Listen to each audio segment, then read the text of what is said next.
Hi, I'm Tracy and you're watching Regent Park TV. In December, residents of Regent Park and the surrounding areas gathered at the Central Neighbourhood House to observe the National Day of Remembrance and Action to Stop Violence Against Women. The event, titled Her Memory, Human Trafficking and Digital Awareness, was dedicated to education, prevention, and community healing, while honoring women whose lives have been impacted or lost due to gender-based violence. Regent Park TV caught up with some of the organizers before and after the event. Here are their thoughts. Hello, my name is Wendy Gisoza, and I'm the manager of youth programs at METRAC Action on Violence. The main goal of today's event is to honor the National Day of Remembrance and Action on Violence Against Women. It's an opportunity for community members, policymakers, and leaders to address the ongoing issues of gender-based violence and how it continues to impact our community, particularly how it continues to affect the most vulnerable women in our city: Black, brown, racialized, newcomer, disabled, and women who are at the margins. And this conversation is for everyone, not just the impact of what's happening to women and girls, but also the ways that men and gender diverse folks can be allies in building safer communities for all people. My name is Marissa Kokoros, and I'm the executive director of Aura Freedom. We are a grassroots women-led organization working here in Toronto to eradicate violence against women and human trafficking. And we've been a part of this December 6th event, for I think 7 or 8 years now. So we're here at the Neighbourhood Group to commemorate December 6th, which is the Montreal Massacre, as we know, a mass femicide. And we have our Behind Closed Doors campaign today, and we're actually talking about femicide and intimate partner violence and a lot of violence against women that's happening behind closed doors right here in our communities in Toronto. For you to take an action, you need information. So when a community gathers, when they are giving that information, when the knowledge is shared, they could understand what's happening, and then they have a voice, they have a place where they can go. Survivors of gender-based violence are less likely to attain or access resources and support, one, because of the stigma that violence has in our culture. In our society, oftentimes we look at blaming the victim or putting the pressure on the victim for the reasons why they experience violence. But we know that violence is not an individual issue, it's a societal and collective issue. We also want to address the fact that there's such a lack of culturally affirming and diverse resources available for our beautifully multicultural city, and ways that we can enhance some of these services to really bring meaningful care and support to families using restorative justice, and ways that empower the victims and survivors and not shame them for the experiences that they've had. And today this event comes together to honor the victims and survivors, but also the strategies and solutions available that folks can tap into that will allow them to get the meaningful support that they need for healing and transformation. Organized by the Neighbourhood Group and METRAC and supported by various local partners, this gathering brought together residents, frontline workers, youth, elders, and service providers to address the realities of violence faced by women and girls. Regent Park, a neighborhood known for its resilience amid structural inequities, provided a critical context for the evening's discussion. In communities affected by redevelopment, migration, economic pressures, and systemic discrimination, vulnerability often stems from the lack of safety nets rather than individual choices. This reality framed the central question of the evening: how do you protect women, girls, and other vulnerable individuals in an age where exploitation increasingly begins online? The event commenced with a traditional Indigenous ceremony emphasizing that violence is not only intrapersonal, but also rooted in historic and ongoing colonial trauma. The keynote, addressed by Marissa Kokoros, founder and executive director of Aura Freedom, challenged common misconceptions about human trafficking. Kokoros highlighted that trafficking exploits unmet needs such as belonging, love, stability, safety, and housing. She remarked, "If we fill people's needs, we eliminate trafficking." Following the keynote, a comprehensive panel discussion took place, featuring experts from law enforcement, digital safety, survivor support organizations, and community services. The panel explored how trafficking and exploitation often starts in digital spaces, private chats, gaming platforms, social media, and online communities. Panelists emphasized that digital spaces are not inherently dangerous. The key lies in fostering communication, building connections, and promoting critical thinking. Strengthening young people's confidence, identity, and support systems can significantly reduce the influence of online predators. Throughout the evening, attendees were served warm food by organizers and volunteers, creating a welcoming atmosphere that encouraged open dialogue on these crucial issues. The event concluded with a healing circle, providing a reflective space to honor those lost to violence, support survivors, and reaffirm the community's commitment to safety, solidarity, and care. This video captures the voices, stories, and strengths of that night. You are watching Regent Park TV. Let's go to the video. Okay, everyone. Welcome, welcome, and good evening. How's everyone doing tonight? Yes! She knows we got raffles, so she came with the energy now, this time. We're so grateful to have you all here today. Thank you all so much. My name is Wendy Gisoza. I'm the manager of youth programs at an organization called METRAC Action on Violence. And I'm so grateful to be here today in this special and annual event. So whoever's here with me, clap once if you can hear me. Clap twice if you can hear me. Okay, so I see we're all present in the space. So welcome everyone to our December 6th, our 20th annual event for the National Day of Remembrance and Action on Violence Against Women. Let's give a round of applause. How many years? It's amazing. And this year, I'm not alone. I share the stage today with you all with such honor to be beside one of what I think is one of the most incredible Regent Park natives who doesn't just walk the walk, but talks the talk. No, talk the talk and walks the walk together. And an incredible ally in this work. And I want to introduce this special person to co-host with me today, because although we are here to speak about violence against women and children, we cannot do this work without our male allies. So can we give a round of applause for the men, the boys who are a part of this work, right? Who are working with us, alongside us, to make sure that we're building safer communities for women, girls, and gender diverse folks. So it is my great honor. I want to do a quick little informal Q&A with the great Waleed Kogali. Can we give him a round of applause? Oh, we got some fans, Waleed. Tell them follow him on Instagram.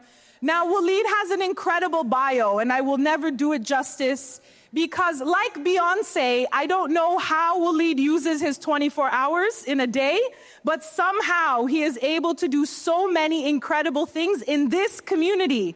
So I want to give an opportunity for Waleed to introduce himself and some of the incredible work that he and his peers are leading here in your community in Regent Park, Moss Park, and St. Jamestown. So Waleed, tell us a little bit about what you're doing and what should the community know and how can they get involved with some of your work today? So my name is Waleed Kogali Ali. I'm a community organizer based in Regent Park, but I do work across the city of Toronto. And right now I'm focusing on empowering tenants. Empowering tenants. And that is because 70% of the people that live in Regent Park are tenants. 70% of the people that live in Toronto Centre are tenants. Almost 50% of the people living in the city of Toronto are tenants. So we've got the numbers, and our rights matter. So I'm working through the Regent Park Neighborhood Association that I co-chair through an amazing project that is funded by the Department of Justice. So this is the Government of Canada. And this is to help identify gaps when it comes to your rights. And you have some amazing animators here. Esther, you want to say hi? There's Esther. Thank you, Esther, for being here. We have a great team, a lot of volunteers that are making this project happen. And shout out to the Neighborhood Group through the Trustee Hub for being a trustee to this amazing initiative. So what do I do? People might ask. Well, I do everything humanly possible, apart from work and my other volunteer activities, to stop evictions in our communities, okay? And sadly, the evictions are on the rise. So today I'm in a better mood than I was yesterday, because today I found out one family that I was supporting is no longer being evicted. Wow, round of applause. So that means Toronto Community Housing has withdrawn its notice to evict at the Landlord and Tenant Board. But my friends, nobody should be evicted from social housing. Social housing is the housing of last resort. If you're evicted from social housing, where do you end up? Right? So we need to prevent evictions and make sure that we are proactive in supporting neighbors who might be going through a crisis, might need support. We're supposed to offer a helping hand instead of provide a notice to evict. Okay? This attitude must change.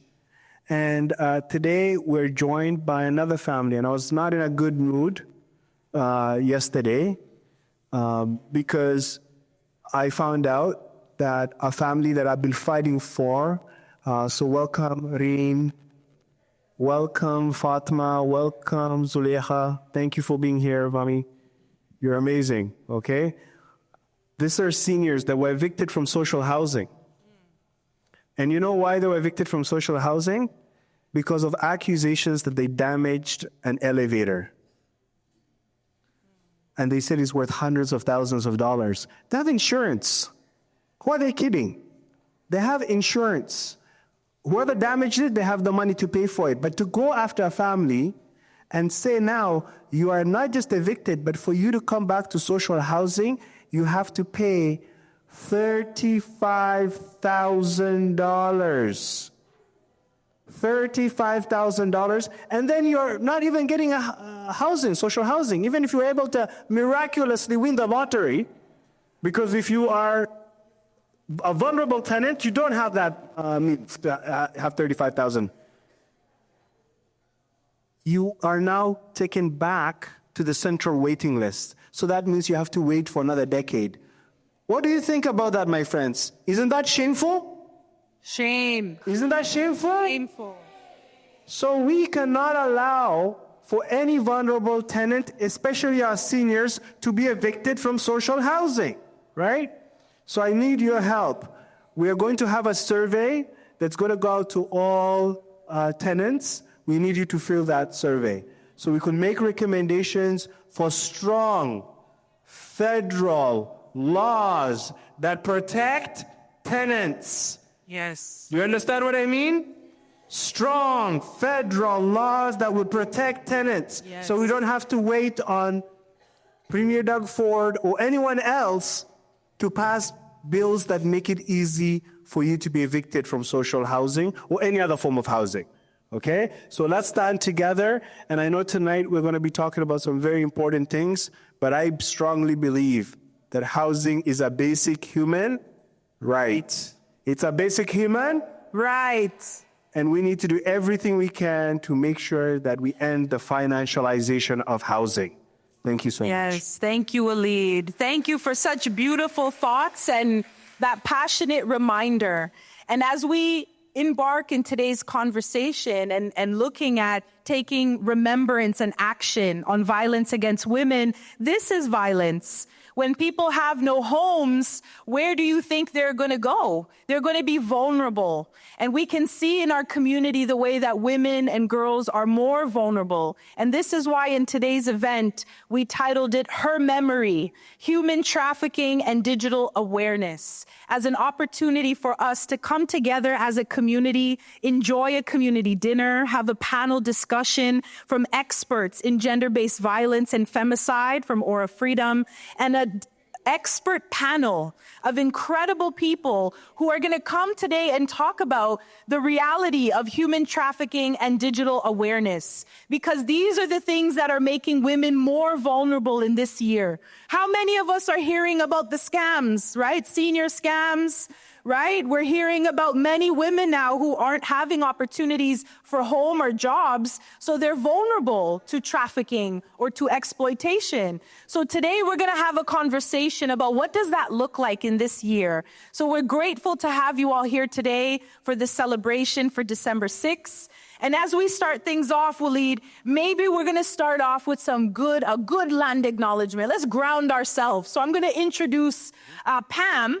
And then Waleed is going to take us away into an amazing conversation with our keynote speaker, our panelists. And you guys know I like me some fun, right? I like me some good energy. So we have some community healing coming up from the incredible D'Angela, who's going to guide us through an activity where we're going to have some fun. We're going to shake it off and learn how we can heal, right, together as a community. So looking forward to it. So a little bit about today, what we're going to do, we're going to start things off with a land acknowledgement and some performance from Pam, who I'm going to introduce. Then we're going to have our keynote speaker, Marissa from Aura Freedom, which I said their incredible resources are here. And then we're going to serve dinner. So today, you guys just relax. You just relax and enjoy. Our volunteers will come and serve you the dinner before our panel discussion and our guests join us. Then we're going to do some movement, community healing, and I know we got some goodies and a raffle to give away. So I do want to shout out before we begin, Central Neighbourhood House, TNG, this incredible space, and all of the wonderful people who do the work here at TNG, CNH. Can we give them a round of applause? I know they're all over here. This would not be possible without their commitment to this work. You guys know how much eggs are? Oh God, eggs is like $10. You see milk? How much milk now? Rice is $19.99 on sale. You see how things are getting harder. But CNH has always been a testimony to celebrating our neighborhoods in this community. So we are so grateful for their commitment to make things like this possible. So thank you guys so much. I also want to thank our incredible committee and all of the wonderful agencies who come and support, and we'll do a group picture at the end. But I want to thank Elizabeth Fry. We have Zonta International that's here in the space, Victim Services Toronto. We have so many, Toronto Council Fire, amazing agencies, over 10 agencies make this night possible. So cheers to all of the people who come together to make this day what it is. We want to thank them so much from the bottom of our heart. Thank you to all the agencies I didn't name as well. Thank you to everyone.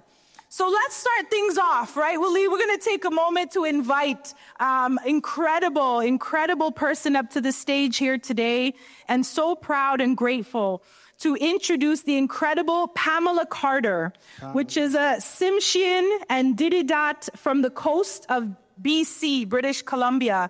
Her family crest is the orca whale, an eagle. Pam has worked in community and in the counseling field for almost 30 years.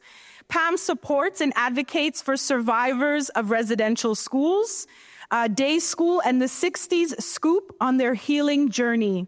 Using holistic, traditional, and spiritual practices, Pam guides survivors to reclaim their traditional identity, provides space for survivors to have confidential counseling sessions and ceremony. So without further ado, we want to welcome Pam up to the stage to join us today.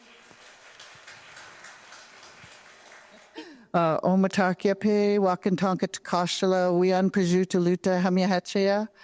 I'm so happy to see each and every one of you. You're part of our community. Council Fire's just down the street. And just want to say I'm very honored to do the land acknowledgement today.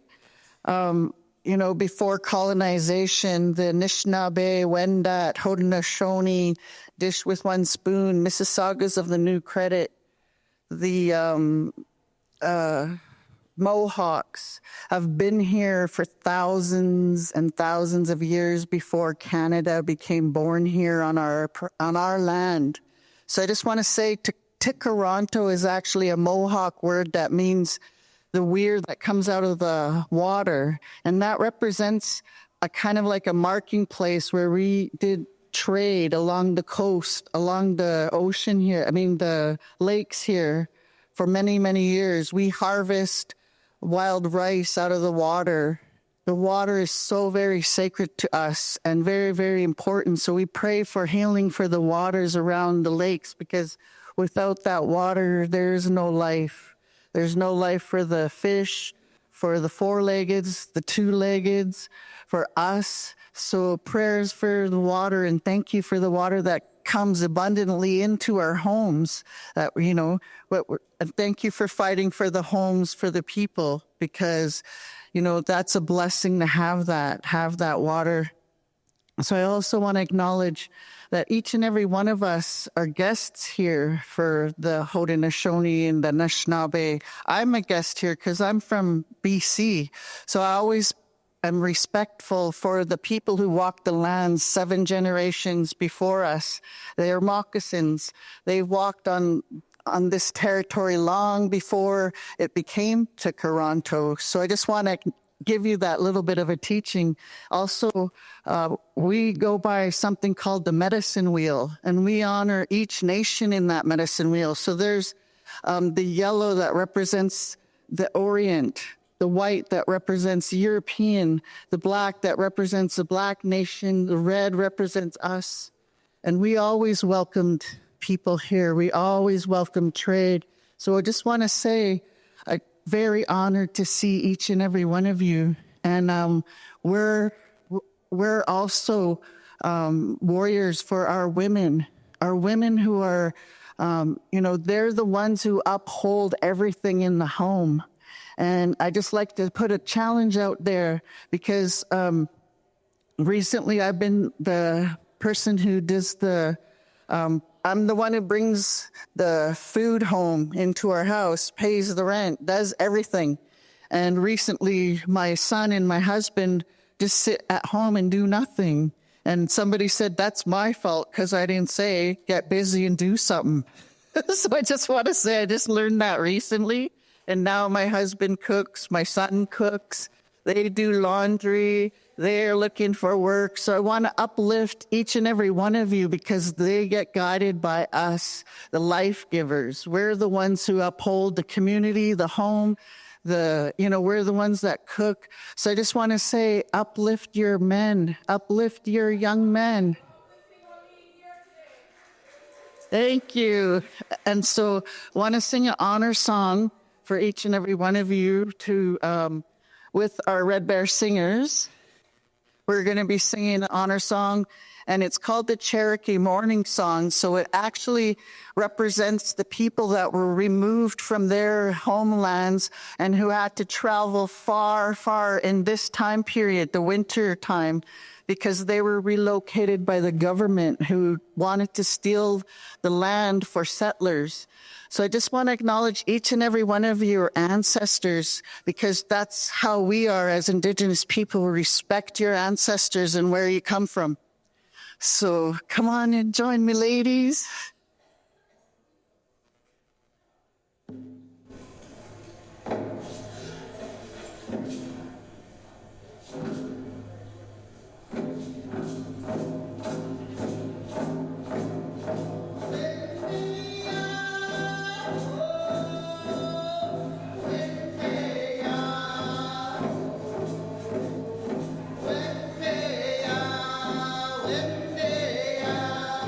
Oh,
Enjoy. All my relations.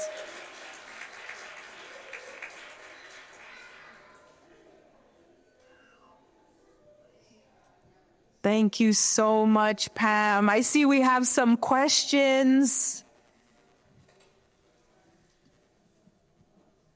Yeah. Pam, can we share? Maybe it would be helpful for everyone. What was your question for Pam? I just want her to translate the song. Oh, The song. yeah, to translate the meaning of the song. Pam, would you like to share with us what the translation for those? I saw folks in awe. They were feeling it, the vibration.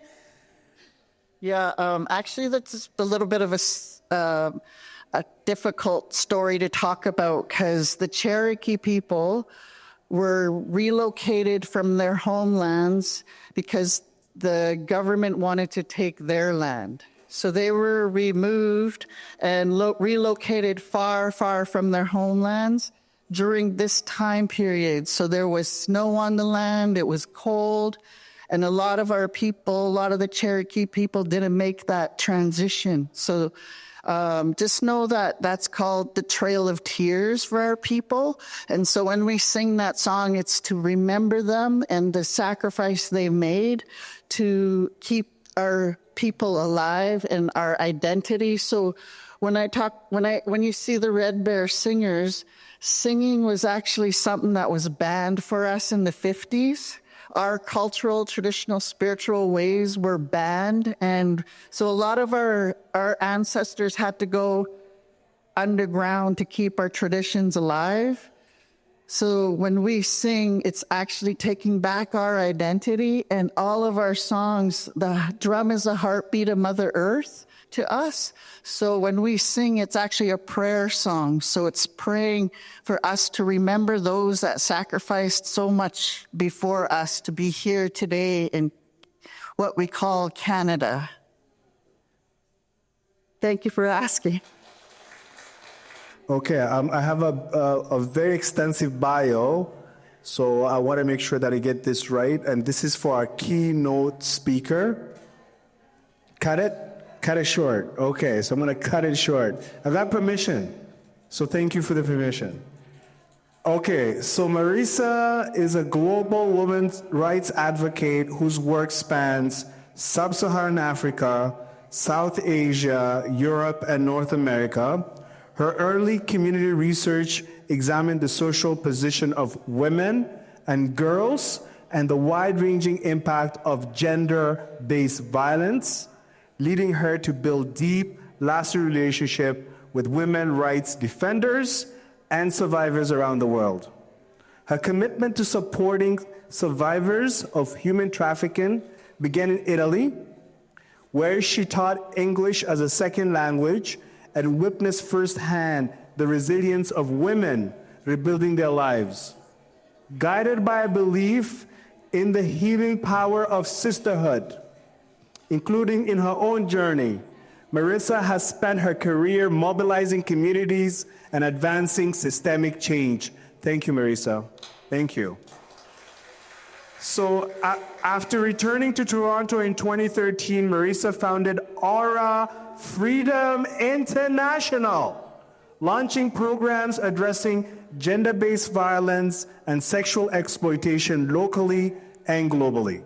Her research on child marriage and human trafficking has been recognized internationally, and she has managed humanitarian initiatives funded by Global Affairs Canada, including rebuilding a school in Nepal that became a refuge for 250 vulnerable children. Thank you.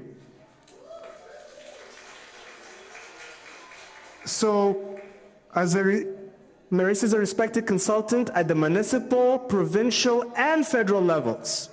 Marisa has contributed to strategies, action plans, and legislation addressing gender-based violence, championed intersectional, human rights-based, and primary prevention approaches. She has designed award-winning educational programs, campaigns, and curricula, and in 2023, initiated the urgent call to action that led to intimate partner violence being declared an epidemic in Toronto. So I can speak a lot about Marisa, but I want to conclude in the following way. She's driven by compassion, courage, and an unwavering belief in the power of women. Marisa continues to work towards a world where all women and girls live in freedom and peace, a vision she carries for future generations, especially her daughter.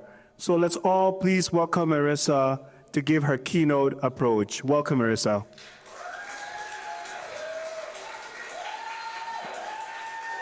Thank you, sisters, siblings. Thank you. This event is really special to me. Grassroots community events are where it's at. Our leaders have no idea what happens in rooms like these. I'm really honored to be here. In 1986, my mom came to pick me and my brother up from school. She had packed up the car when my dad was at work. And I started my time living in a domestic violence shelter with my mother and my brother. We stayed at one of the first shelters ever in Ontario, in Toronto. At the time, we had to be in bed by 8 p.m. or they would give the bed away to another woman in need. It was the 80s, that's the way it worked. That was 1986. And we still have a revolving door of women's shelters in Canada. We see one woman come in with her kids. We see another one leave, like a revolving door. And 36 years ago, someone walked in to the Polytechnic University and slaughtered women because they were there studying. And he said it was in the name of anti-feminism. There was a woman who used to beg for money on the street corner near my old house in Italy. My mother was born in Sicily, so I'm Italian and Greek Canadian. And I will recognize my mother later. She was always there in the same spot every day. We became great friends, and eventually I came to know about her story. Tina was trafficked from Nigeria to Milano, having been promised a good job as a sales lady in a store that sold Italian clothing. This was a big deal for a rural Nigerian girl from a disadvantaged community. So she packed her suitcase. Someone she trusted got her passport, who was also involved.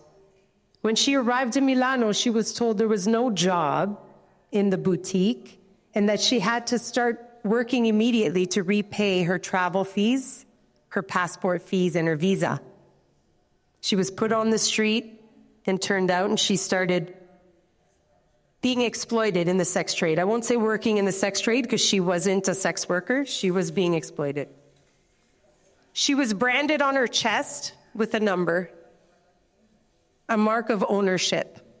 And when she showed me for the first time, she didn't remember the number because she could never look at it. If that wasn't enough, when Tina tried to go to the police for help, she was thrown in jail, she was framed by her pimp, and she was forgotten about. I still support Tina today. And a fun fact, a beautiful fact, is that Tina, after 20 years, was finally able to go visit her mom back in Nigeria because we got her EU passport. She's okay.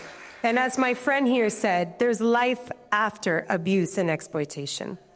In Nepal, after the 2015 earthquake, if there are any Nepali people in the room, I spent a lot of time there.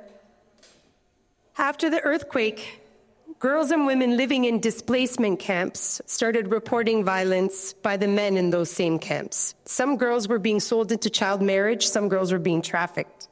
I was working at the time with a local women's organization, and we started hearing the reports, more each day, because for women and girls, humanitarian relief is more than blankets and a bag of rice. It's protection against rape and human trafficking.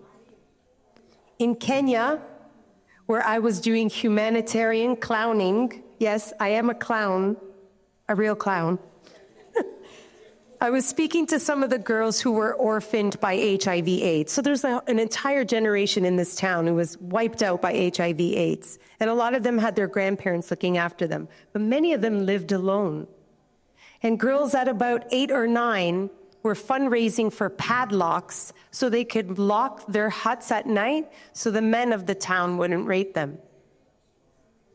In Sarajevo, I spoke to a professor about the rape camps set up during the Balkan War that would systematically break down the women through ethnic cleansing. And we spoke about how the bodies of women and girls of all ages were used as weapons during that war. And in Canada, my home, where I was born, I've worked with girls and young women that were exploited from the tender ages of 15 and 16 and repeatedly raped for profit by pimps and traffickers who live in the same neighborhoods that we all do. These girls were not kidnapped. They were not thrown into vans, and they were not driven across an international border. They were targeted, many of them online, by their boyfriends, by their best friends, and some of them by their family. No sketchy boogeyman in the alley. No weirdo in the background. But men, fathers, dads, brothers, uncles, and the men in our communities. It's hard to talk about. And nobody asked those little girls what they were doing there in the sex trade. This past spring, I sat in court with the family and friends of Brittany Doff, a loving mother and Toronto victim of femicide, and I listened to the facts of her case. Court support is something we do at Aura Freedom. Seated alongside other advocates, I studied the many interventions that could have happened to save Brittany's life. All of the indicators of femicide were there. Prior history of violence, strangulation, possessiveness, a recent separation, threats to children, threats to her life, and police reports of all of this. Brittany was killed by her boyfriend in front of her son, who was found standing over her body crying. I would like to take a moment to recognize why we're here tonight. It's violence against women, and no matter where my work has brought me, the reason why I brought you with me through that journey of countries is because no matter where I've been, whether it was my own mother or the women that I've walked alongside in different countries, men's violence against women is a global pandemic. It does not discriminate. Women from all walks of life experience violence. And I would like to take a moment to recognize the urgent emergency of missing and murdered Indigenous women in this country, because we have one woman and girl or girl killed every 48 hours, but Indigenous women are killed at 12 times the rate as non-Indigenous women in this country. To me, this is my country's greatest shame. I want to recognize that tonight. I want to ground us in that tonight. There's no gentle way of talking about violence against women. Once, a man from my own community, from the Italian community, asked me if I could talk about femicide in a nice way. He said, you can't get to just, I know how you can go off. Try and talk about it in a nice way. So I refused that speaking engagement altogether. Of course. Violence against women is an old story. The original pandemic. It's not a thing of the past. It's not something that happens in some cultures. It's not something that happens to certain women or sex workers or women who wear a hijab. It happens to every woman. And it happens behind closed doors more than it happens on the street. And statistically speaking, women are safer on the street than they are behind the doors of their own home. And this is not something that doesn't affect men. It affects everybody, because when you break down a woman, you break down everybody she carries on her back. Women are the custodians and the caretakers of our communities. All the women here, how many stories are in this room? How many? I can just imagine. Because if we have 1 in 3 women who've experienced violence, look at all the women in this room. Look at all the warriors, life givers, as you said, in this room. It's my honor to be here to give this keynote. If you're here, it means you're important to this community. And the fact that I was asked to be here means it means a lot to me. Many of you are frontline workers, educators, mothers, knowledge keepers, and I honor all of you. I want to recognize the matriarchs who carry their families on their backs, often while experiencing abuse and hardship and oppression. I want to recognize my own matriarchs, my mother, Domenica, and my nonna, Paula. I was born on my mother's birthday, and my grandmother died on that same day. So 3 generations of women. And I want to recognize all of the leaders who came before me, before feminism ever came into my life. We all stand on the shoulders of giants. All of us. My experience in the shelter system and the Polytechnic murder massacre was 36 years ago. As advocates and workers, this is not our failure. It is the failures of leaders to prioritize the eradication of violence against women and kids and the systemic oppression and neglect of our communities. Misogyny and racism are on the rise. Anti-women and anti-immigrant sentiments are on the rise.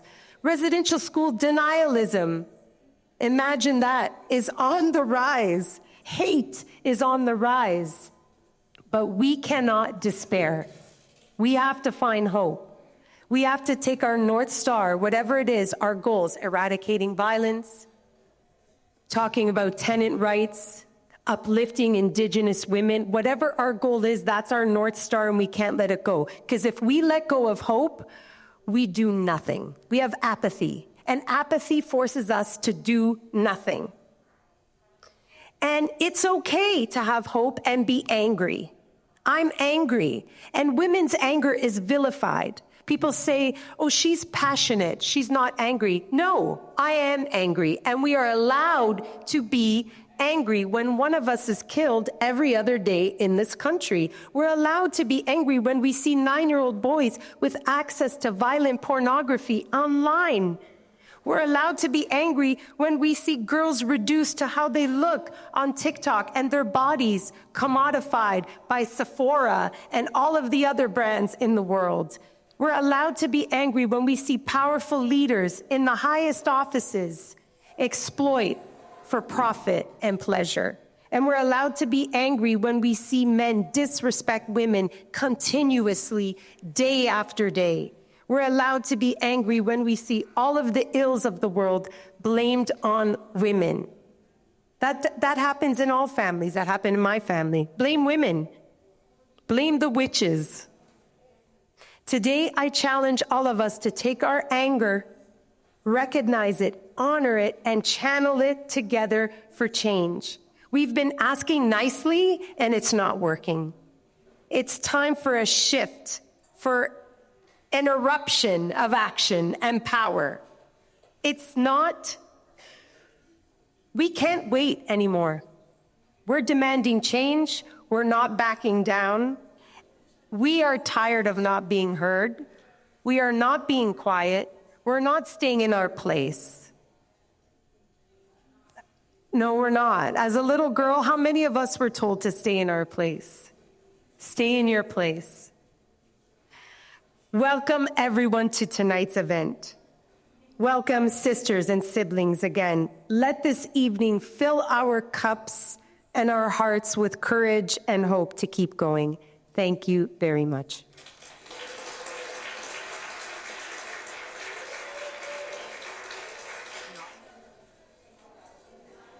Perfect. My friends, we're going to start our panel, and I'm going to introduce our amazing moderator, So amazing moderator is Stephanie Moses, who has an MBA, is an independent indigenous consultant, and we're just going to go quickly through the bios of all the amazing panelists, and we'll get started. Okay, so I'm just going to pass it on here. Thank you, Waleed. So before I introduce myself, I just want to thank everybody for being here this evening. Let's give a round of applause for the food preparers and our food servers. Can you hear me okay? Yes? Good? All right. Okay.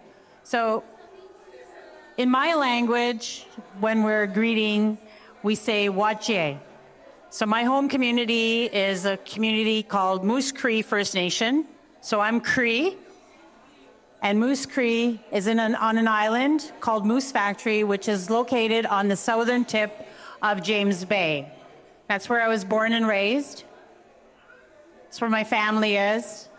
I'm a mother of one daughter, and I'm also a grandmother. I have two grandsons. They're 8 and 5. And they live in Moose Factory on the island. I reside here in Toronto. I just completed my MBA at U of T Rotman. So, and I work as an independent consultant, and I'm on contract with Toronto Council Fire, working with our amazing team of Amy and Pam and Lori and Melissa. I want to acknowledge our Toronto Council Fire family here that has joined us this evening as well. So my relatives, one thing we always say is that we're all related. We say all my relations. So you are all part of my relations as well too. So all my relatives. So I'm going to introduce our panel here this evening. So to my far right, we have Jasminder Sagon. She is a thought leader and advocate for gender justice. She's recognized for her intersectional feminist approach to addressing gender-based violence. She's armed with a Master of Science in Criminology and Criminal Justice from the University of Oxford and holds a dual degree in Political Science and Criminology from the University of Toronto. Jasminder brings both academic rigor and practical expertise to her work. Jasminder is the Director of Community Engagement, EDI, and Policy at Victim Services Toronto. She has worked on gender-based violence prevention strategies for Toronto, Peel, Durham, and Halton regions. She brings this expertise alongside her lived experience to the realm of gender-based violence, creating bold programs designed to intervene and prevent gender-based violence and its underlying structural causes. Jasminder is a sought-after speaker and educator, driving systemic change and empowering communities globally. Join me in welcoming Jasminder to your panel.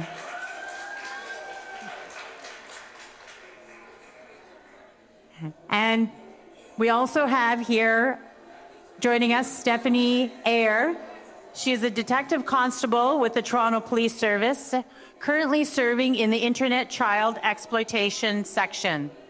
Since joining the service in 2007, she has worked across multiple units, including the Primary Response Unit, Community Response Unit, and the Criminal Investigation Bureau. Detective Constable Eyre brings investigative experience and a strong commitment to protecting vulnerable populations in the digital space. Please join me in welcoming Stephanie to your panel. And to my right is Marissa Kokoros. Marissa was our keynote speaker this evening. She is the founder and executive director of Aura Freedom. Please join me in welcoming our panelists this evening. Okay, we've got a shared microphone here. So I'm going to start with 3 questions. And each of the panelists is going to have an opportunity to answer these questions. So, whoops.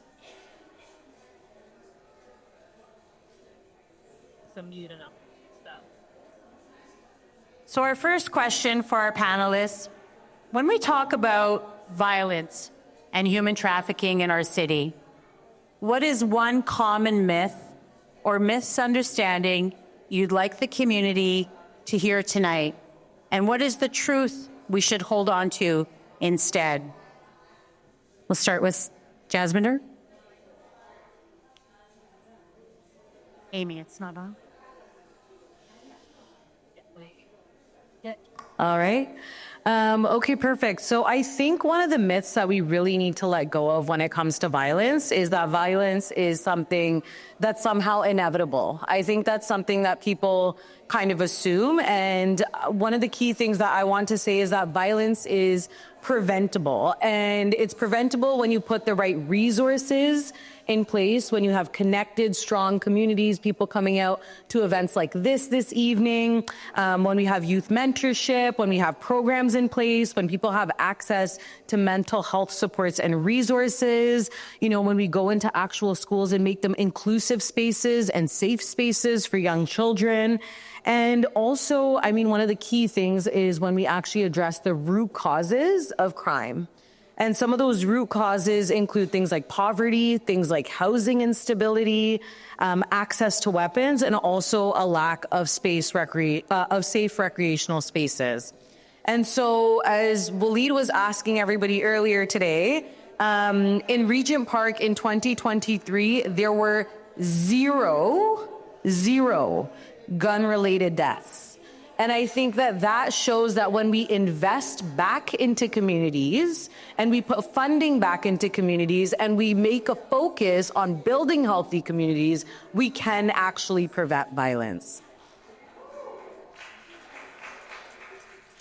I think one of the other things that's really important as well is that we need early and consistent education. So we need education on human trafficking, on healthy relationships, on consent, on online safety. And so one of the programs that I actually oversee at Victim Services is the Teens Ending Abusive Relationships program. So last year we reached over 35,000 young people, educating them on these issues. And unless they have the education and knowledge, there's no way that they're actually going to be able to, put in place the strategies that they need to have those healthy relationships. So I think education is important, and investment in root causes is very important as well. Thank you, Jasminder. Stephanie? So I think going off of maybe what both of you guys have said tonight, like the idea of education, and when it was, I smiled when you were unfortunately talking about human trafficking, and even violence against women doesn't come from like the creepy guy on the street or the man with the candy in the van trying to lure children in. A lot of it is happening online.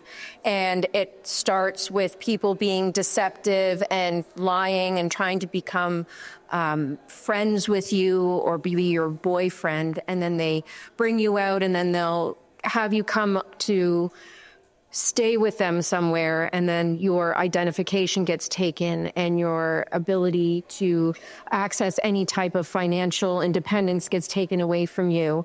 And then unfortunately, you then get brought into the life of drugs and being moved around, and then you end up being trafficked and prostituted. And even the prostitution, a lot of it happens online now. There isn't, like you said, there's women on the street, but there are women and they're being prostituted and trafficked, and they are not working on their own free will. They are being forced into this life and pushed into make money, and they don't get to see any of it. And then they get forced into these situations, and they feel like they have no way out. Thank you. I think the question's been answered, but I want to talk about root causes just for a second and go even deeper, because I agree with Jasminder. that the root causes need to be addressed. And community resilience with housing and addressing poverty and basic income and healthy relationships and all of those things are important. But even deeper at the root is we won't exploit or traffic or abuse what we think is valuable. If we cherish and truly love our children, our women, our girls, our boys, we won't abuse and exploit them for profit. So I think we have to really look at things like gender inequality and sexism and racism and the value of human beings as people who deserve to live free from violence. And I think that really is, and that's a long road. I'm very aware that that's a long road, that we're all gonna die and still see violence against women happening and human trafficking happening. We have to accept that, but we have to put the measures in place now to address all of the inequalities. Because a trafficker is going to zoom in on someone with the most needs. You can't traffic someone who's enjoying a life of health, wellness, dignity. You can't traffic that person. It's harder, it takes longer, you have to kidnap them, which is what we see in the movies. That's not the way it works. The trafficker will find the person in the room who has the most needs to fill, and he will zone in on that person, or she will zone in on that person, and that's the way it's gonna happen. They're gonna fill those needs. So if we're filling needs of belonging, of love, of community acceptance, of respect, and then of course of housing and all the other things, then we will eliminate human trafficking. Thank you.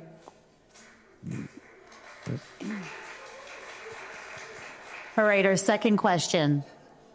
It involves digital spaces. Everything we see, everything we're a part of, social media, texting, gaming, and online advertisements.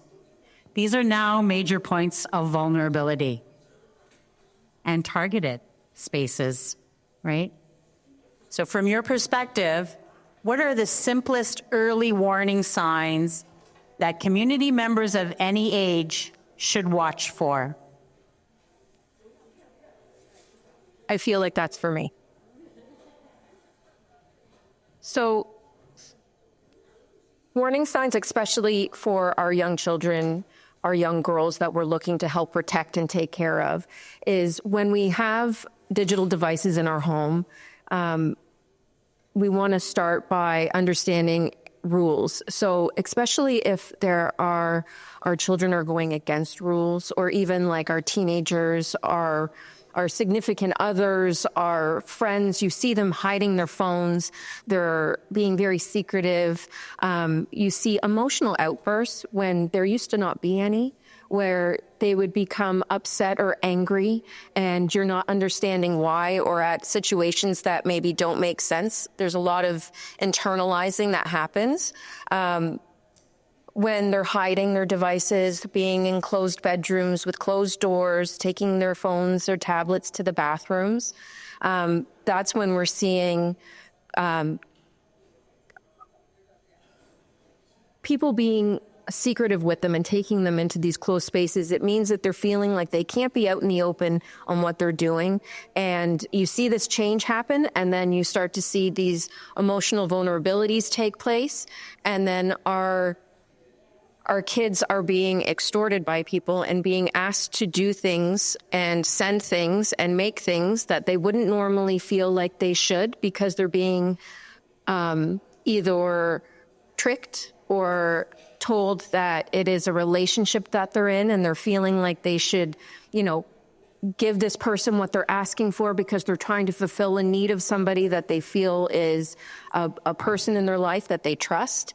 And then they feel maybe that they've gone too far, and then they become extorted, either for more of those videos or pictures, or they're for money.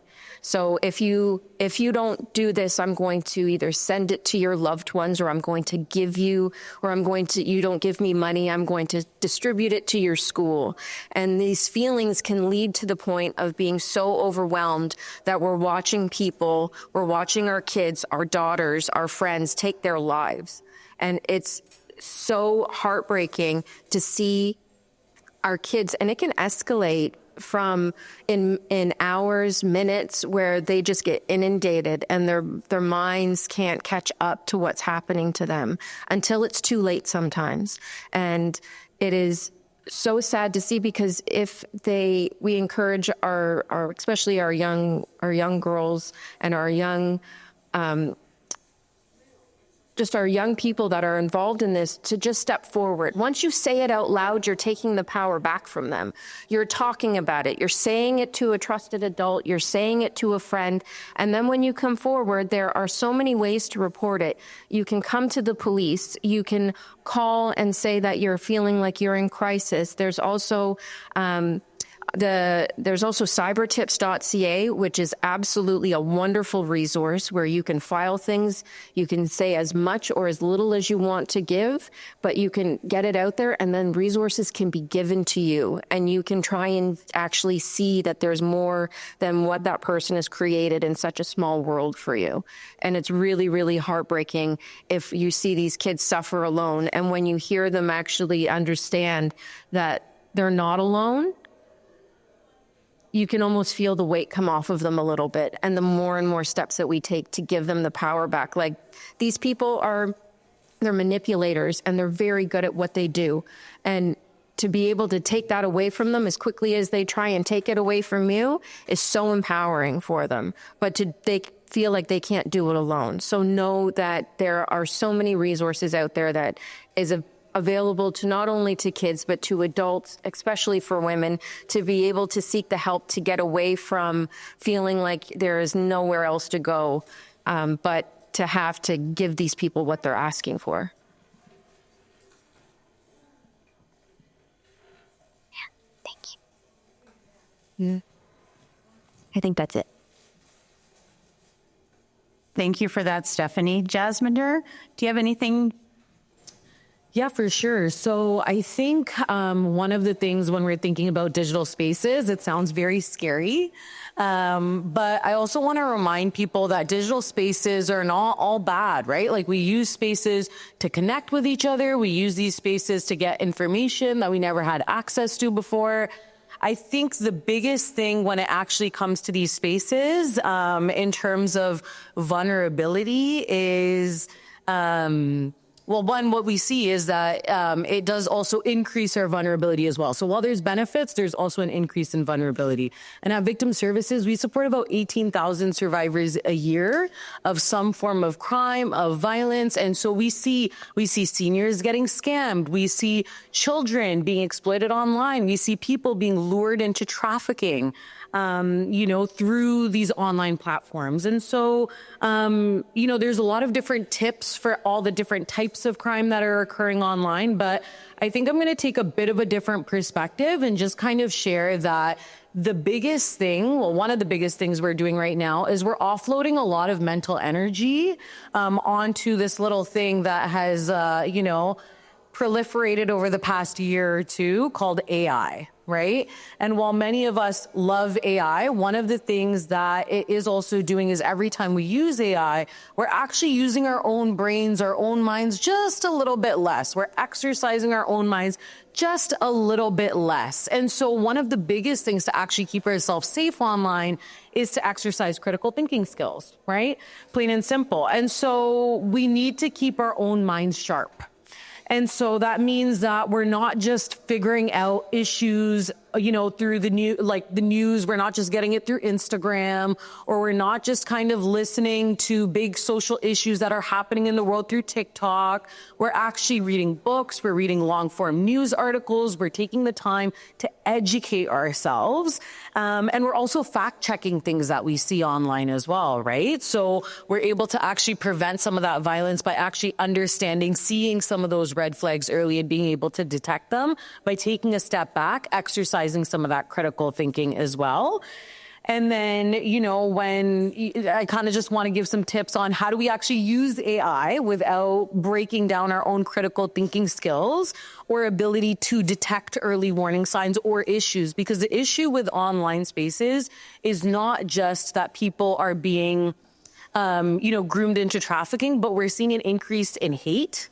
We're seeing an increase in misogyny. We're seeing, an increase in anti-immigrant sentiment. And all of that has proliferated because of these online spaces. And so I think, once again, we really need to think very critically when we come across this information online. So, when we're seeing posts, we're fact checking them. If we're getting answers from AI, for example, we're comparing them, to other articles and things like that. We're asking why whenever we get an answer as well. So we're not just taking whatever AI is saying as the truth. And then also we want to take time to solve problems on our own, right? We want to be able to actually exercise, stay creative, keep our own minds sharp, because it's part of what makes us human. And so that's kind of what I want to leave everybody with, is continue to exercise critical thinking skills and educate yourself as well. Thank you, Jasminder. Marissa, early warning signs. I really love what Jasminder just said, and I was really into it. And it's making me pivot, because online spaces are an extension of our society, right? So we see violence manifest in real life. We see it manifest online. We see this when women leave an abusive partner and they will continue to abuse them, post-separation abuse through the phone. We see this, and traffickers do it as well.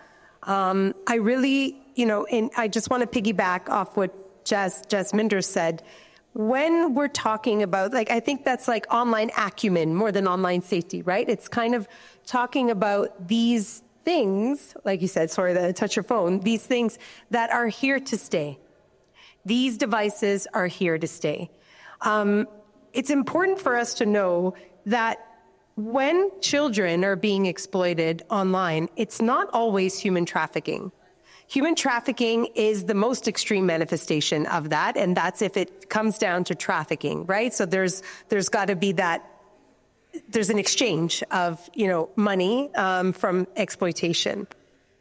Not everything ends up being trafficking. It could be sextortion. It could be child CSAM creation and child sexual abuse material creation by coercing young people to create videos and photographs of themselves that can be used after, that can be sold after, that can be used to get more from them after. So it's not always trafficking. I just wanted to flag that as well. But our online spaces are an extension of real life. If we're building up our communities and our youth, and we're talking about online child exploitation right now, so I'm saying youth, but anyone can use this information. If we're building a young person up, if someone reaches out to them on Instagram and starts promising them the world, they're going to say, nah, I'm okay. I know my worth. I know who I am.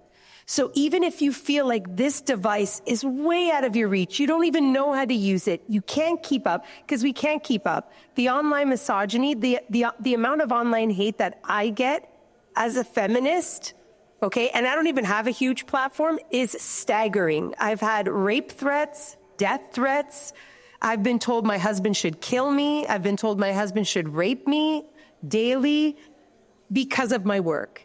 This is the manosphere. So there's so many dark corners. We have to start by building each other up and building up our youth to really just feel like they're okay and they don't need anyone to validate that. That's the key, because we can't keep up with this phone. We're not going to keep up with it.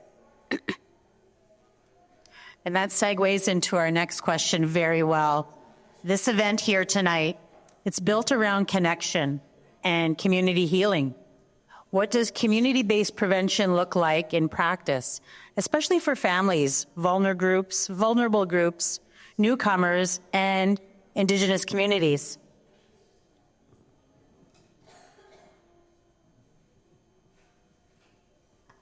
I think what we're getting from tonight is relationship development and education. And the more that we educate each other and the more that we develop our relationships together and the more that we move forward as as an actual team and we feel like a community as one is what is going to lead us to be able to be successful in preventing and stopping all of these awful things from happening to our women and to our young youth. Doesn't matter if they're women or they're men. We just want to work together to be able to show you that you are supported and you have resources and you have the capability of understanding that you can come forward.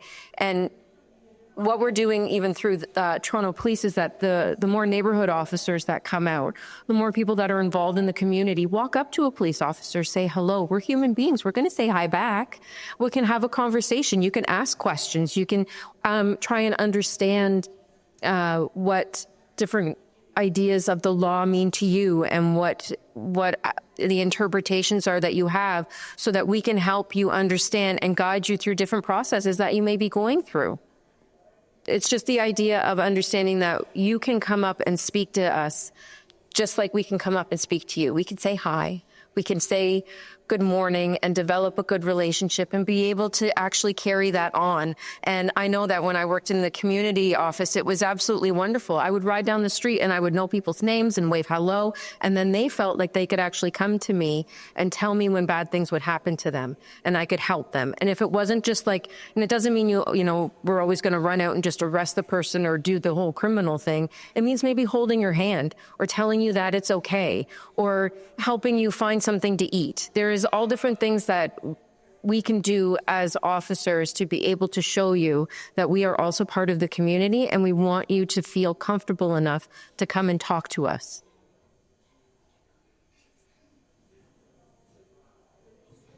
Prevention can take so many forms, right? Aura Freedom, our organization, that's our thing. We work upstream. That's where we do most of our work.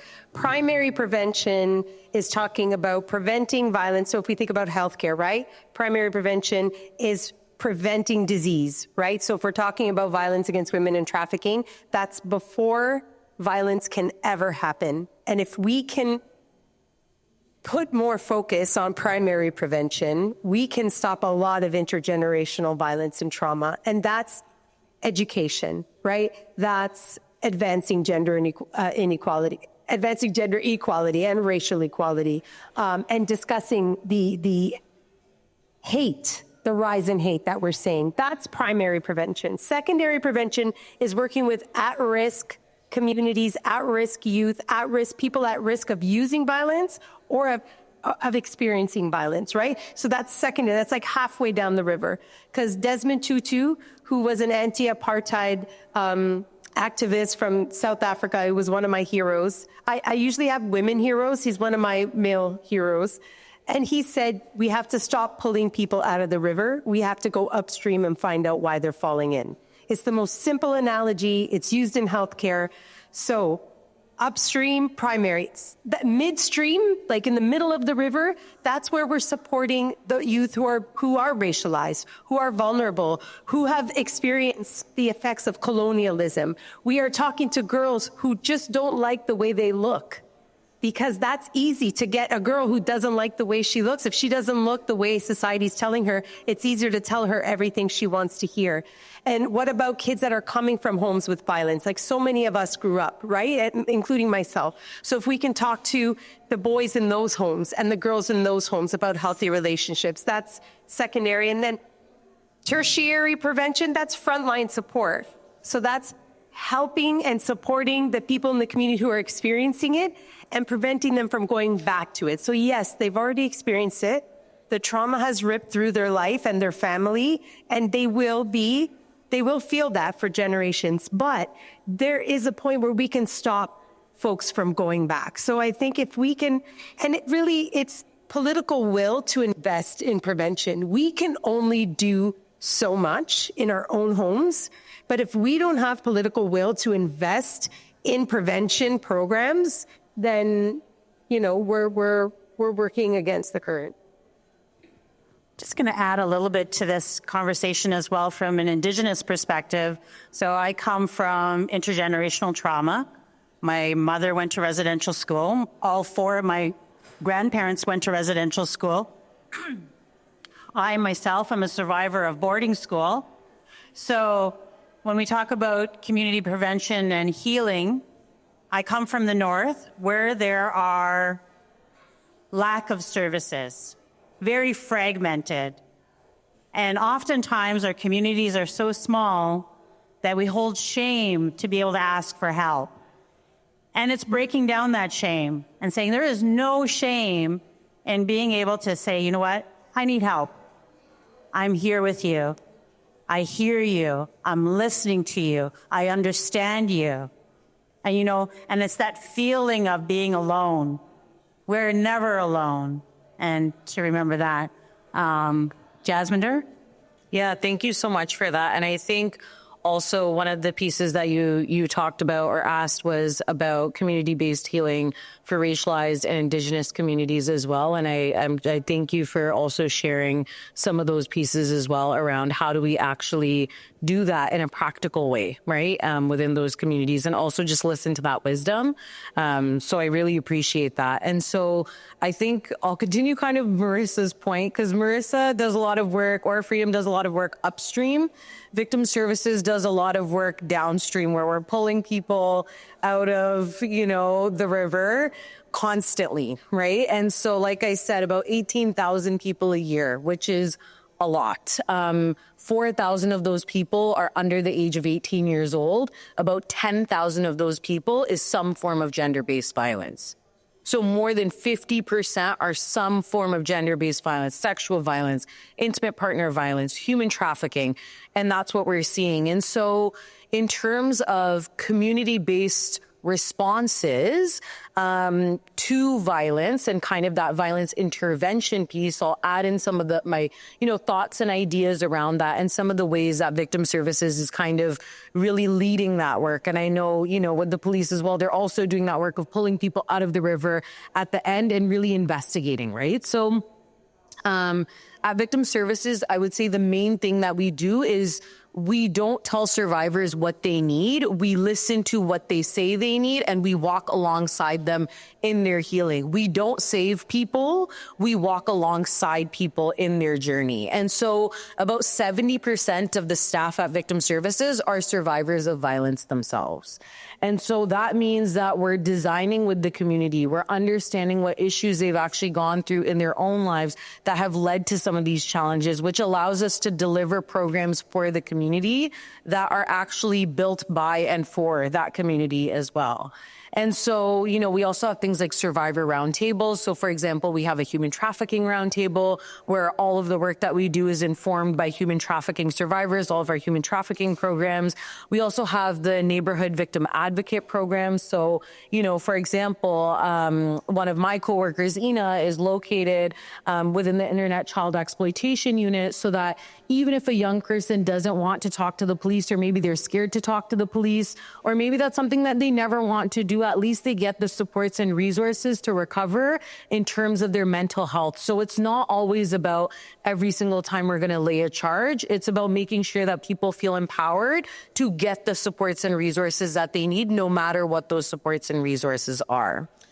And then, of course, we collaborate with organizations across Toronto, right? And even for us, we're so grateful to be a part of, for example, the planning committee for evenings like this, because when different community organizations come together, that's how we can create strong communities where people are not only pulled out of the river, but then they stay out. right? They continue to get the ongoing support and resources. And so for a lot of people, when they think about violence, they think about that immediate aftermath of violence. But for us, we're not just thinking about that. We're thinking about how do we keep people out of violence as well and help them actually go into a space where they can heal effectively as well. Thank you, Jasminder. All right, this question is for Stephanie. Walk us through this. What happens after someone reports exploitation or violence? Walk us through that. When an initial call comes in, it can be through any different means. We, in my office, get reports through all different types of services, including, like I explained earlier, cybertip.ca. We also receive 911 calls, especially when it comes to domestic violence or intimate violence. And then we also have our non-emergency line when someone is just maybe unsure if it is an emergency, but they need to say or report something to us. So what would happen is that a uniformed police officer would come and speak with you. Now, that can also be up to you how you wish to report something. So if you want to come to the police station because you feel safer and more secure in an environment where there is a lot of control over who comes in and comes out of that place, that is a place that you could come to. You can also have officers meet you at a different location so you don't feel like you're in a space where people that you know may see you or overhear what you're saying. And then what would happen is officers would take an initial report, and then what would be asked of you is that you may come and provide a statement, and you would sit down, and it's a conversation with somebody, usually someone who's not in a uniform. It would, like for our office, it's like me or some other wonderful people that I work with, and we sit down and you just tell us what happened. We'll ask you some questions. Do you have a question? And then we will take that information, and depending on the situation, and every situation is very different. It depends because there are certain laws that dictate that we have to lay charges or look for further information to make sure that you're safe before we can say that we are going to provide you with just the report and tell you to go home. We want you to understand that you have options to be able to tell us what's going on, but we are going to make sure that you are safe before we make those decisions. And then what would happen is we would offer lots of supports. Like in our office, we call Ina to come with us. And then we have, if we can, and especially if we need to make sure someone is safe, we will implement an arrest. If not, then we will do everything we can. Like in my office, we write many warrants to find out information on who may be doing this to somebody, because a lot of the time it is, it's a stranger. It's somebody that you don't know. Thank you. So one more question, and to Jasminder. What supports are available immediately tonight if someone needed them?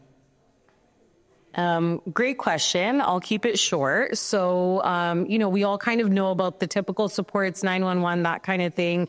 One of the things that I want to share with everybody is that Victim Services has a 24/7 crisis line. So if you call that crisis line, you will they'll pick up in the moment, or you'll get a call back within 24 to 72 hours. So we call back quickly. And like I mentioned, it's barrier free. You don't have to report to the police in order to get our support. The information that you share with us is also confidential. So protected in the same way that any other organization's information is protected. It's not necessarily shared immediately. And so really what I want to emphasize is Victim Services is one of those resources. There's a ton of resources across the community. But what I really want every single person here to know is that you're not alone. You're not alone. Thank you. So what we heard tonight is this is about love. Loving each other enough to speak out, loving our communities enough to protect them, and loving this land enough to confront the violence that sustains it. We've heard today ways we can help, ways we can understand one another. Please join me in acknowledging our panel's experts this evening for sharing their expertise and their knowledge and their heart-centered work with all of us.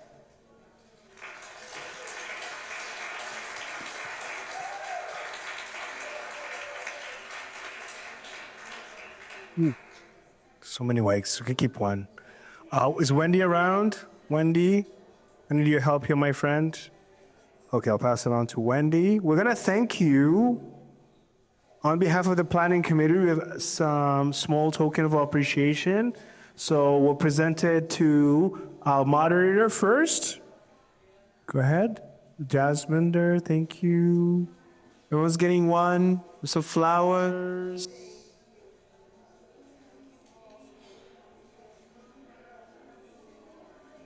We want to call someone very special to the stage. And I'm going to call her name because I know she's busy, but I want to call on the great Sophia Hersey. Sophia, join us. I want to call on the great Sophia Hersey. And we just want to give Walid an opportunity to just thank Sophia, a humble opportunity to thank her. And Sophia also represents all of the incredible people at TNG. And we want to thank everyone here. But why I'm highlighting Sophia, on behalf of all the TNG incredible staff, known and unknown, in front of the scenes and behind the scenes, is because of Sophia's legacy and what she does to make it possible. I know to sometimes maybe she's reaching out to Serena and Pam, trying to figure out how are we going to make it happen this year. And she always finds a way. And as a community champion, I just want to take a moment for Walid to share some words and just thank her as someone who's been part of this committee for decades, I would like to say. So we just want to thank her and give us a humble thank you to you. Amazing, amazing. So our keynote speaker summed up some amazing themes, some amazing themes that sum up a lot of what Sophia means to us. Remember what we said earlier? A backbone. Sophia is a backbone in this community, okay? Someone said that we are diamonds, we're resilient.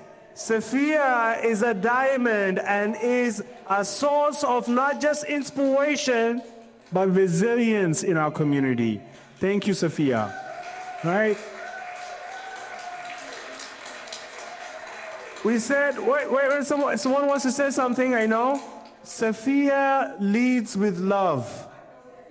If it was not for Sophia, there's so many people in our community that would have not been supported. She's the one who calls me up, says, Walid, we need to do something about this. Come out here. You need to meet with these amazing women. She's like, Walid, never give up. Walid, we're all in it together. She does things behind the scenes that you might not even understand or appreciate. She's a mentor. She's someone I consider a very deep friend. Someone who I consider family, someone I can never say no to. Even if I'm tired, I will say, yes, it's Sophia. How can I say no? You know, because I know she loves everyone in this room. She's brought us together, hasn't she? Yeah. She cares for us. She leads group meetings. She leads planning committee meetings to make this event happen every single year. And now it's our 20th anniversary. That is an accomplishment. And you know what? In my culture, in my community, we say the people that show up for you every single year is how they express the love they have for you. So I hope with today's turnout, Safia, you know you're very loved, right? Thank you. Now you gotta say something, Safia, you can. Thank you, everyone. I wasn't really expecting this. I remember 20-something years ago when I started working here at Central Neighbourhood House. Now we are TNG. When I was hired, I was told Freedom from Violence Project. And I said, no, I cannot use that name. So I said, let's do parenting. Let's do women's workshops, different kind of workshops. now we can speak about violence against women in any culture. After 20 years, we can say we are speaking about violence against women because it still exists. And our groups, we have so many groups here, the East African group, the Somali group, the Bengali, Tamil group, everybody can speak up about violence against women. Even though it still exists, we can speak about it. They can seek help. So nothing has changed, but we can still say it, right? We can say we have to stop violence against women still exists. So the team is always, it's not only me, it's a teamwork, and I don't like to say I did that. So thank you so much, Walid, Wendy, Marissa, all of you for acknowledging that. And yeah, thank you. Thank you so much. Thank you, Safia. Thank you. So humble, so humble. Thank you, Safia. We love you, we appreciate you, and this would have not been possible without you and your leadership. Thank you, Safia. Okay, so we're going to now pass it on to Wendy for the raffle. Quick raffle. So I'm also going to invite Nita and Lisa from Zonta International that does incredible work worldwide addressing human trafficking, gender-based violence, and they have kindly supported with some raffles. So I'm going to let Nita maybe share a few words, and maybe you want to pick someone to put their lucky hand in the bag, or you want to do it. As long as you pick mine, Nita. I'm so pleased that, this is Lisa Lumley, and she is the advocacy chair for Zonta Club of Toronto, and I'm the president. Zonta is a worldwide organization. We're in 66 countries around the world, and we have consultative status with the United Nations on matters pertaining to women and girls. We are ECOSOC accredited, which probably doesn't mean a thing to you, but anyway, we were so very, very pleased that we got to be part of this year, and we'll be back again next year for sure. We'll draw the tickets. The first ticket can pick which one they want. Now this is all, there's hat, gloves, socks, personal care products, smelly stuff. And then this one is cookies and hot chocolate and sweet stuff, all the things you need for Christmas or whatever you're celebrating. Okay, ready? Yeah. Okay, you gotta read it. I don't have my glasses on, so I can't read it. 9062. What? 9062. The last four numbers are 9062. 9062. 9062? 9062? Okay, wait. Let's confirm. 9062. Congratulations! Amazing. Congratulations. Okay, the next winner. You ready? 9083. 9083. Really? Wow. You picked the winner, and you are a winner. Do a little work. Look at this. Congratulations here. Thank you so much to Nita, Zonta International, and their incredible work here. Amazing. Here. We're so grateful. Now, if anyone like jewelry, we have Pam, who is selling some incredible necklaces at the front. That's amazing. And we're going to do a last closing. So if we can, D'Angela, maybe come and join us for the final closing piece. The evening also included a healing movement activity led by D'Angelo Provo of Her Rhythm Rising, a nonprofit organization whose motto is "Where every woman finds her beat." The session emphasized collective healing through creative expression and shared movement. After the event, Regent Park TV spoke with Safia Harsi of TNG about the importance of sustaining this work. My name is Safia Harsi.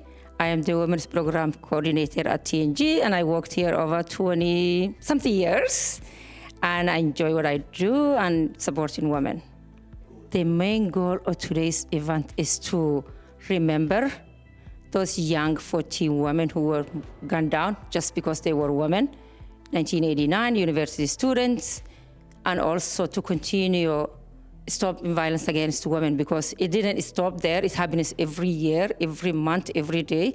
So the main goal is awareness and to stop violence against women and children.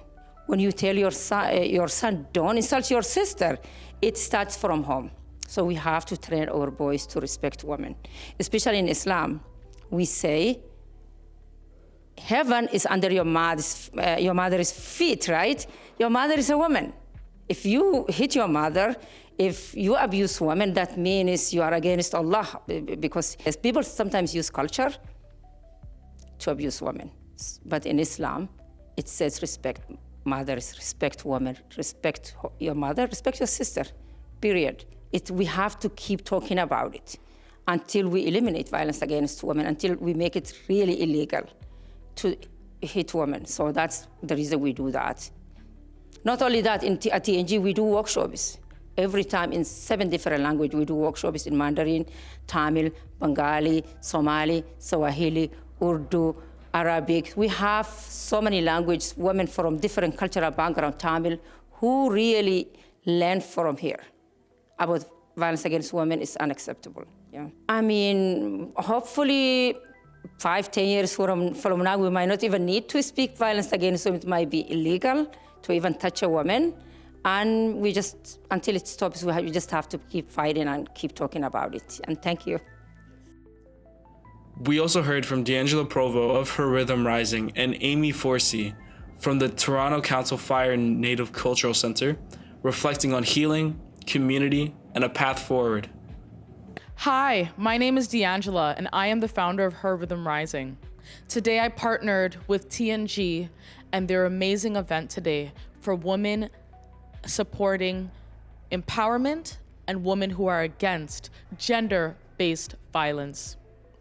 What we did today, Her Rhythm Rising, is we provided healing through movement, dance, and Afrocentric practices, years and years of understanding the trauma that we hold in our body and how we can best release it. Her Rhythm Rising is dedicated to impacting events like these in community, coming out, showing love, and being there for women who have faced traumatic experiences in community that they may not express verbally, but they may feel in their bodies. Events like these help empower women and break down generational barriers. It affects change in the way how women see not only themselves, but their sisters and their communities around them. It takes a village to strengthen one, and we are all each one teach one. And without women who are fostering love, sisterhood, friendship, if we don't love ourselves, then we cannot love each other.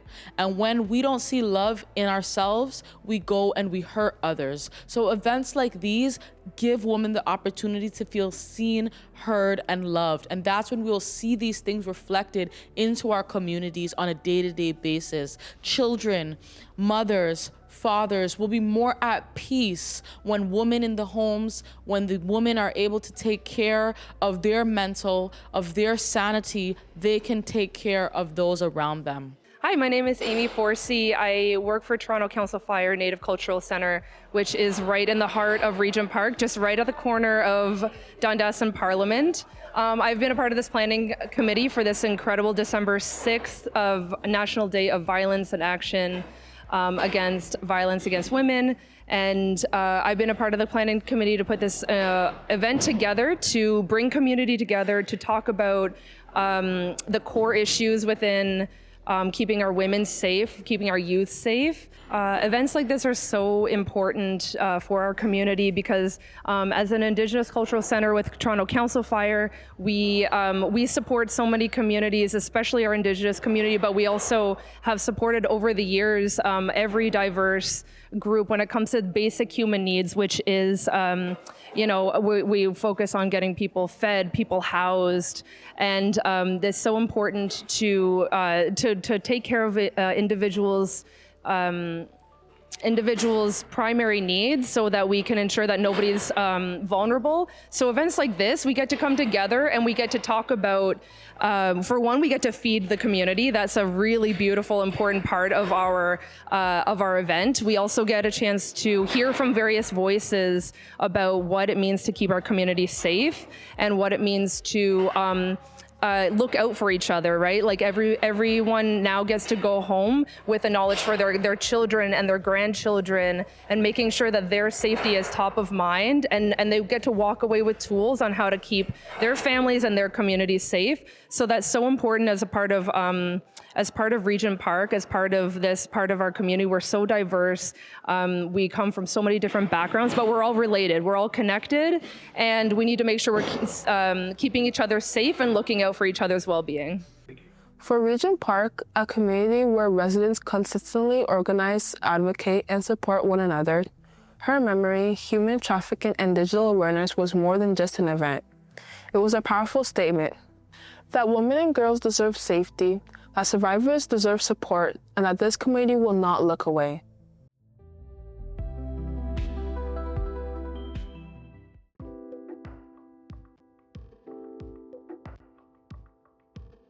Don't forget to like, share, subscribe to our YouTube channel, and visit us on all our social media platforms. Please visit our website for more information.